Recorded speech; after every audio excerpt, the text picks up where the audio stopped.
Bonjour Aya. Bonjour. Alors, est-ce que tu pourrais te présenter, s'il te plaît? Je m'appelle Aya Benchikroun, j'ai 15 ans. J'habite au Maroc, à Casablanca, et je suis en seconde. D'accord. Alors, tu es au lycée français du Caire depuis 5 semaines dans le cadre du dispositif d'échange scolaire ADN-AEFE. Est-ce que tu pourrais nous expliquer en quoi ça consiste? Alors, le dispositif ADN, il permet de faire un échange scolaire entre deux personnes dans deux lycées de pays différents. Il permet de continuer sa scolarité et séjourner dans un lycée différent du sien, dans un autre pays, la majorité du temps. On continue notre scolarité, on continue à aller en cours normalement, on continue à suivre le programme. Sur une étude de doc qui permet de faire un petit bilan. On veut avoir des informations assez générales. Donc ils ont des... Je comprends pas pour tenir les 4 séquences sur l'écran. C'est ça? Ah voilà, pour comparer les séquences. Pourquoi tu le veux en format numérique? Change mais sans se voir, c'est juste en ligne. Ouais, grave. Bonjour à toutes et à tous. Aujourd'hui nous sommes en compagnie de Fares. Nous sommes dans le quartier de Bessetine.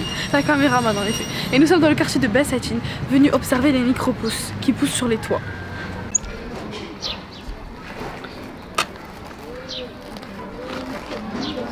لا تحت شوي. ايوه Kida? ايوه. Vous avez, je voulais vous demander tout à l'heure, vous n'avez pas pensé à faire pousser des vrais radis, c'est pas faisable? On pourrait faire pousser des radis, mais moi c'est pas l'objectif. Oui. Nous, ce qu'on produit, c'est ce qu'on appelle les... Alors en anglais c'est microgreens, et en français c'est les micro-pousses. Okay. Mais c'est dans un pays différent, on est accueilli et hébergé par la famille de notre correspondant. D'accord. Et ta correspondante, elle s'appelle comment? Elle s'appelle Ibtissem.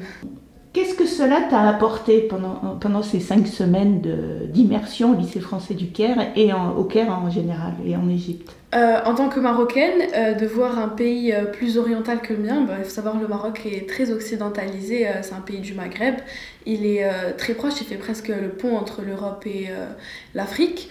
Ça m'a permis de voir un pays arabe beaucoup plus orientalisé, qui n'a pas tout ce passé colonial. C'est très intéressant, ça a été très intéressant d'être en Égypte et de voir le mode de vie, de voir aussi la langue qui est assez différente du dialecte marocain, qui se rapproche beaucoup plus de l'arabe classique. Donc ça m'a permis aussi un peu de pratiquer mon arabe. Ça a été aussi intéressant au niveau de la langue, puisque la deuxième langue c'est plus l'anglais que le français. Est-ce que tu as eu l'occasion de visiter un peu le Caire ou l'Égypte? Oui, je suis partie dans plusieurs souks égyptiens. Je suis partie aussi dans les quartiers coptes, donc toute la partie chrétienne de l'Égypte. J'ai visité aussi une ville, Fayoum. On est parti dans un village égyptien, dans une ville un peu éloignée, un village. J'ai fait aussi le musée du Caire. On est parti au Nil sur une felouk pour voir le coucher du soleil. Donc ça m'a permis oui, de voir le Caire et l'Égypte en général. Alors, dernière question. Quel conseil donnerais-tu à un lycéen, puisque c'est réservé aux secondes, Oui. Qui souhaiterait profiter de ce dispositif?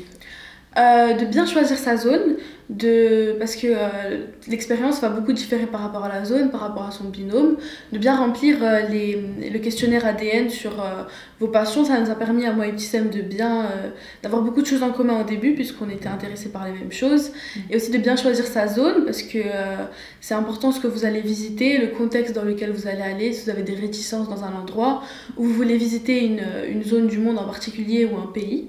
Si vous arrivez à obtenir le pays ou la zone que vous voulez, c'est intéressant parce que ça fait toute votre expérience et l'aventure. Alors les passions qu'on partage avec Ibtissem, on aime toutes les deux beaucoup la musique, elle joue beaucoup d'instruments, moi j'en écoute beaucoup. On aime toutes les deux aussi beaucoup les activités sportives, on en a fait plusieurs toutes les deux, ça nous a permis d'en discuter et d'en parler, oui voilà. Ça nous a permis de commencer notre relation au début de l'aventure. D'accord.